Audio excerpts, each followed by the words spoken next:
the commission, or he was gazetted as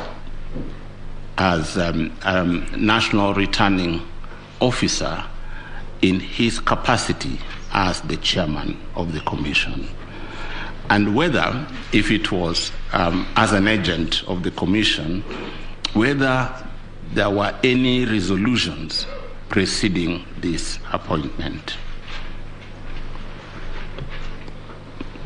I'm back to Mr. Mahat with the question of voter turnout. According to your presentation on PowerPoint this afternoon, you said there were 45,994 voters were identified through KIEMS kit, and this is out of 46,229. Sorry, that KIEMS kit were used in 45,994 polling stations out of 46,229. That gives us 235 polling stations, which I assume I did not use KIEMS kit. Therefore, assuming that the manual system was employed to identify them, are you able to say the numbers from these 235 polling stations? I saw some figures like 860 or 86,000, 114,000. So if you can just clarify that for us. And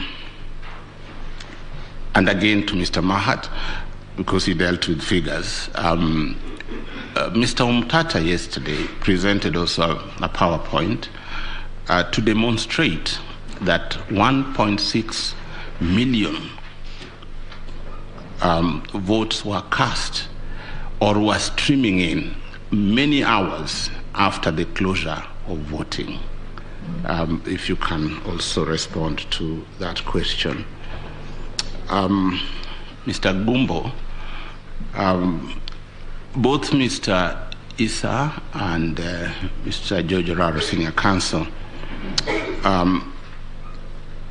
in their submissions talked about how Kenyans were following the streaming of results live, and then something happened and that stopped.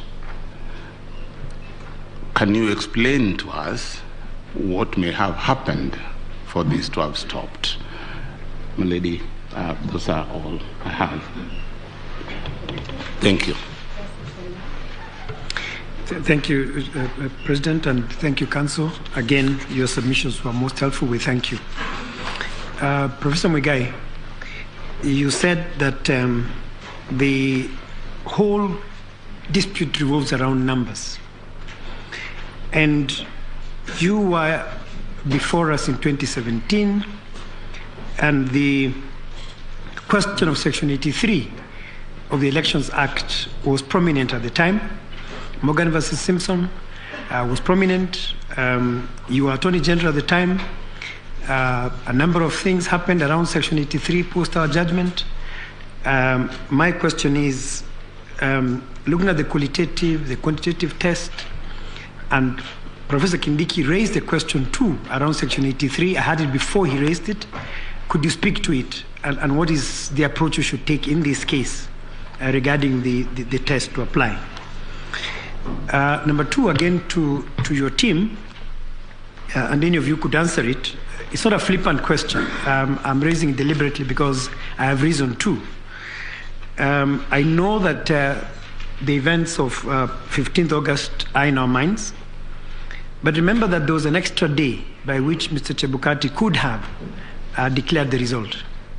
Why did he not wait until that day? Violence or no violence? Perhaps you have another reason. Reach out to the commissioners, the four that are now named the four. Try and reach a consensus. Address the question of the 27 constituencies so that these suspicions that have now cropped up would not have been an issue. Is there any other reason why he did not take advantage of the extra day to do what he had to do? Mr. Oraro, I understand where you're coming from. I understand where your clients are coming from. I understand where Mr. Kenyo and